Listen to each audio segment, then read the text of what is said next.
Hey guys, how you guys doing? Let's get this started. All right, guys, that was Not Today by Hillsong. Hope you guys enjoyed it. Today, we're going to be talking about the will of God for our life. What does God have for you? What is his plans and purposes for your life? What is your destiny? What are you here for? What are you supposed to be doing with your life upon this earth? How are you going to make an impact? Some of us have no clue what the answer is to that question. Some of us are seeking and searching. Some of us are trying to find the answer in trying to strive for things that God hasn't even called us to strive towards. So if we're talking about the will of God, let's go to Psalms 139:3. You see me when I travel and when I rest at home. You know everything I do. God knows absolutely everything that we do. Period. God created each of us for a specific purpose and calls each of us to do specific tasks. As you wait for God to reveal his specific will for you, you can begin by carrying out what his will is for every person: to love others and obey his word.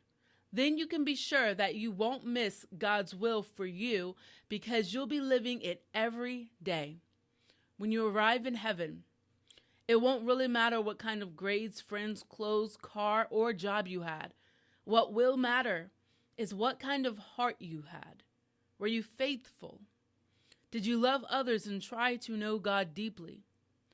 God is interested and involved in the details of your life, but his promises will for all people. His promissory will for all people is simply obedience. Obedience. Now, in order to get to God's will for your life, it all comes down to trusting God, obeying him, and having faith in him. That's how you will get to that destiny. That's how you will get to those to uncovering God's will for your life. So many of us do this, and man, I am a professional. I was a professional. I no longer do this. Okay, maybe a little bit. I do it a little bit, okay? But I always ask people who are where I feel like God told me I'm going to be. I always say, how did you get there? How did you do that? And these are good questions, right? But some of us do this with the questions.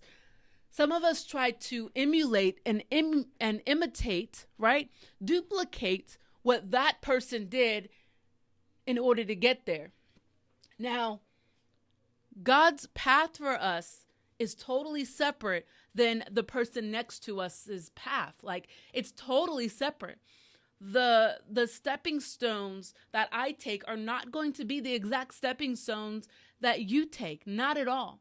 So instead of trying to copycat someone else, because ultimately it's striving, we have to take it day by day with God, because it comes down to God changing the inside of us in order for us to be able to get to those places, right? So in the secular world, when we are trying to get to a certain place, whether it's a certain job or career or whatever it is that you feel as though God wants you to do, when we have a secular mindset towards it, we automatically start striving. We automatically start trying to hustle and bustle and do a whole bunch of works. Now, of course, it's like, of course you have to maybe go to college to get a certain job, right?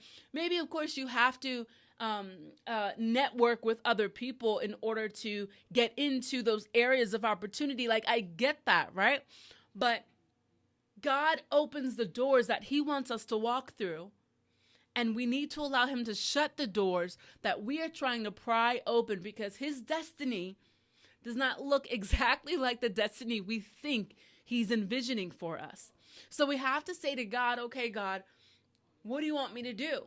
And he just says, trust me and be obedient in the now, in today. And what comes along with that is being patient, because we don't want to be patient. If you were like me and you were a go-getter and you're like, God, what are we going to do? Let's make moves. Come on, what are we going to do next? Because I'm bored. Like, being patient is irritating. Being patient is stressful, right? Because there's seasons, long seasons, where you feel like you're doing nothing, but you're doing so much, right?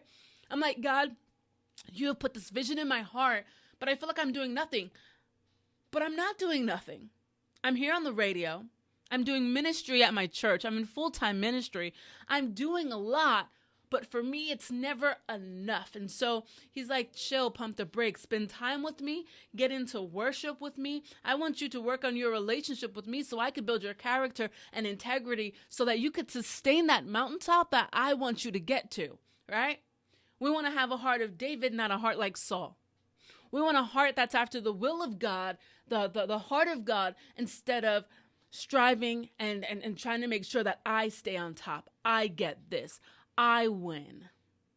We can't have a secular mindset when it comes to the things of God. So when it comes down to trusting God for his plans for your life, it's simply to trust him.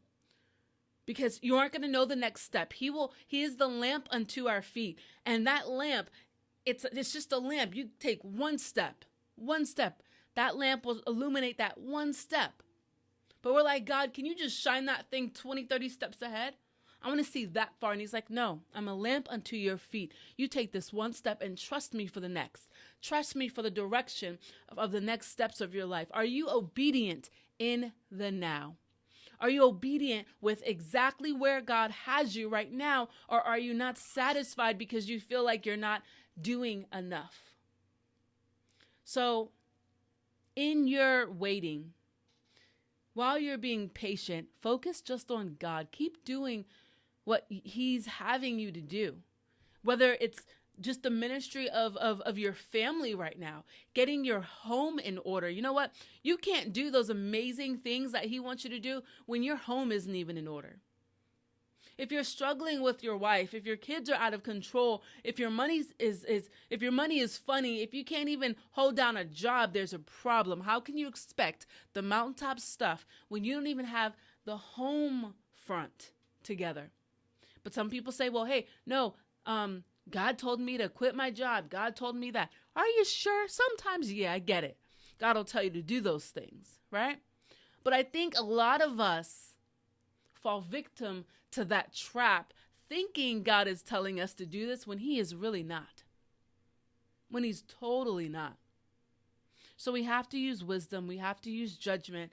And you have to be careful in the things that you do. You have to know that it is God who is telling you to do whatever it is he's telling you to do. Because there's people that you have to support.